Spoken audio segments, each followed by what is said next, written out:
Chicken curry কি কখনো এভাবে রান্না করে দেখেছেন, যেটা পোলাওর সাথে খেতে এত বেশি মজার হয়? চাইলে এই রেসিপিটা একবার ফলো করতে পারেন। খুব সিম্পল রান্নাটা। প্যানে একটা কড়াই দিয়ে পরিমাণ মতো তেল দিয়ে কিছু আস্ত গরম মশলা দিয়ে দিলাম। তারপর দিয়ে দিয়েছি পেঁয়াজ কুচি।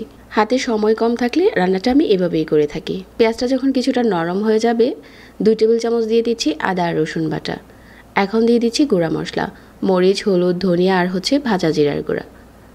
স্বাদ মতো লবণ দিয়েছি। আর এখন মাংসের টুকরোগুলো দিয়ে দিলাম। মুরগির মাংসটা আমি রেগুলার কাট করে কেটে নিয়েছি। মশলার সাথে এপাশ ওপাশ করে নেড়ে কিছুক্ষণ কষিয়ে নিচ্ছি।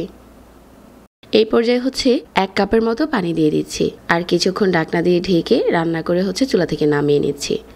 সবচেয়ে সহজ এভাবে করে চিকেন কারি রান্না করা। যারা ব্যাচেলার আছেন এই রেসিপিটা ট্রাই করতে পারেন।